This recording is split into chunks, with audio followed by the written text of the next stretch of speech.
everyone, it's Ornella Hernandez with Web3 TV, and I am at Consensus in Austin, Texas. It is day 2. I am sitting here with Brenda Gentry, aka Crypto Mom, and she is the CEO of BundlesBets. How are you?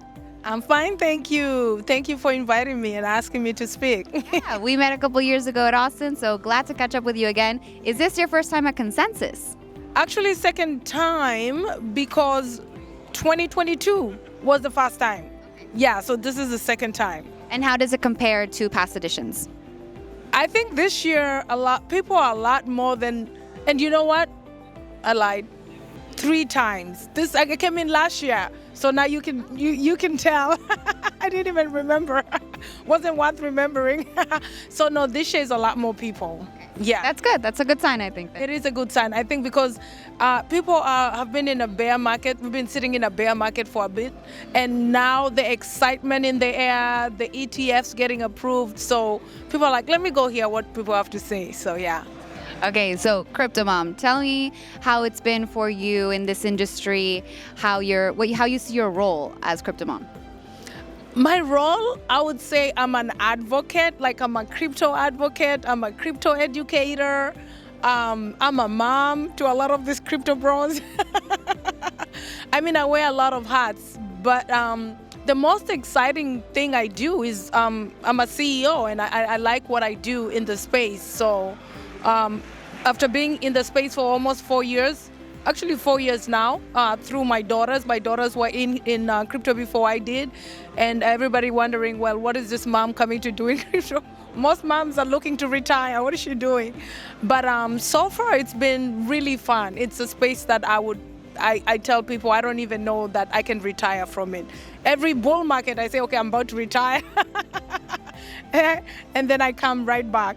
Okay, so let's talk about BundlesBets and what it is and what the mission and the vision is behind the company. Thank you for asking. So BundlesBets is my passion project. It is a sports betting platform, and I like to say sports prediction because we're adding this aspect of prediction markets. I don't know if you've heard of poly markets on. Yeah, it's become huge. The prediction markets is huge this year. Huge, yeah. So we almost our new crypto pools may almost mirror that, but it's not. We're not copying because it's custom made from our developers, and our developers have a background of over 20 years in the betting industry. So what we're doing is we have daily fantasy. We're licensed in the US in 24 states. So not too many companies or prediction platforms are actually licensed in the US. A lot of them are preferring to stay out of the US, because of all this regulation. So when you tell people you're licensed in the US, they'll be like, why? No, I mean, but we already had started the process. When I took over the platform, it was just prediction markets on Ethereum, and the gas fees were like horrendous. So What are you guys on now? Which chains? Polygon. Yeah, and we love it. So yeah, I just I restarted the whole thing to my own liking. I would say, yeah, to my own liking, to where we could have like tournaments, GameFi, just add a little bit more than just one thing people come for. So yeah. All right, that sounds super interesting. I want to use it. Where can I download it? How can I access it? Okay, so we launched a beta launch in November. We're not fully launched yet because our crypto prediction platform, which is going to be like the main source, is not ready until end of this month. It's May, end of next month. Okay. Yeah. So soon. Yeah, soon. So we're going to be testing that, and then we will go live with a big announcement. We've signed some ambassadors. We're also discussing a merger with another, platform in Web3, but I'm not going to say who. So we're still in talks, and it's going to be an exciting year. A lot of people are probably focusing too much on memes. What do you think about that? Do you think that this makes us look silly or unserious as an industry? Last a few that I've seen have literally just been. I personally think they don't need to be here. Like I get that the world economy is not good, and it's not just U.S. It's everywhere. Inflation and that, and the celebrities who are just coming in and wanting to take advantage of the space don't know that we've been sitting on tokens for 2 years straight. We've been waiting. We've been through this brutal bear market and anticipating, a bull market. And we knew it was coming. When Bitcoin dropped to 15K, we knew it was coming. But now that it's here, it's actually not here because the post-halving retracement is still going on. But I think they're taking advantage of people who've been waiting for something good. I mean, what would you say? I don't know. I think it's also part of the culture. Like, I think memes are a way to get more people into the industry because it's a universal thing that everyone thinks is funny or relatable. So it is something silly, but it can be fun. So I don't think it's a bad thing necessarily, but I would prefer to focus on more like real world, use cases and stuff like that. But anyways, okay, wait, I wanted to ask you about something you said before. Oh yeah, but back to BundlesBets.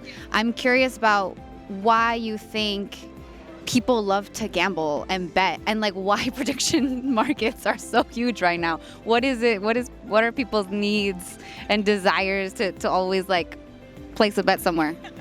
That is actually a very interesting question. I'm actually going to say, number one, degens or just crypto people in general are the most riskiest people. I mean, we take a lot of risk. Not too many people will, get into the crypto space and even put in money in random tokens without having, you just know, like there's an aspect of I'm just doing it for fun. It's risk, so that aspect of I'm gonna just put it in here and I'm expecting something in return is what attracts everybody that I know is into crypto. And these are smart people. These are people who are into tech. These are people who are into banking. Crypto is a marriage of both, right? So you're not getting just nerds who don't know, these are really smart people. But so with prediction markets, there's that aspect of I may win big. Maybe this meme token didn't give me the return I want, but I may just do this and just, make it. Yeah, basically. All right, one last question for you, Brenda. Since we are at the Consensus Conference, what do you think is hindering mass consensus, mass agreement on blockchain's potential to change the world?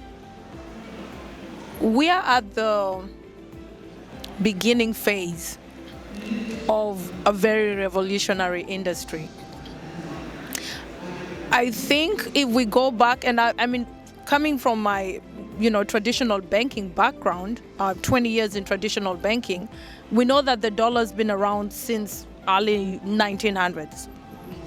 And even with the dollar 100 years later, they still are making mistakes with a lot of things that they're doing. This is an industry like, I guess, I would say the internet in the early 80s, where it's trial and error. Let me see if this, we know blockchain is what the world needs. We need transparency. Yeah. We're tired of governments using COVID money for whatever and not telling us what it is for, you know what I'm saying? But what's it going to take for more people to see that? Okay, good question. So, a big banking crisis.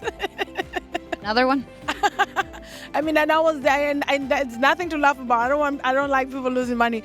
I literally was in the middle of the last financial crisis. I was in real estate, and we actually saw the signs of the cracks. Like, this is going to happen, and right now we're seeing signs, and the government just keeps putting, pacifying it. I don't want to get political, but eventually a lot of people will notice that, okay, we're not getting, I mean, the CBDC is not what we want, and probably now that they voted against it, we're not going to get it. But people will notice we want decentralization. Yes. No, but right now I think there's a positive atmosphere. We're getting there, at least. Even Donald Trump is endorsing crypto. Another presidential candidate, Robert F. Kennedy Jr., is also a huge Bitcoin and crypto supporter. So I think we're starting to speak, the government is starting to speak about it a little bit more positively. Even the Congress recently signed a bill to facilitate more companies, crypto companies, and of doing business in the U.S. So I think things might be looking better. What do you think? When Gary Gensler leaves office, I mean, we've come a long way, though. We've come a long way. I think we are making a lot of progress. Like in this last 4 or 5 months, we've seen much more progress than we've seen in the last 3 years. Donald Trump putting his hat in and saying, okay, I'm accepting crypto donations is huge. This is history in the making. First president to actually accept crypto donations. Who would have even thought that? Like, I personally worked in the bank and they told us that's used for money laundering. Like, don't touch crypto, you know? And now the president, is accepting it. And then, the Biden administration is looking into it. I mean, it's a fun time to be in crypto. Yes, I agree. All right, well, thank you so much for your time today, Brenda. Enjoy the rest of the conference. Thank you so much. Thank you. And everyone go check out BundlesBets if you haven't already, and stay tuned for more interviews coming out of Consensus.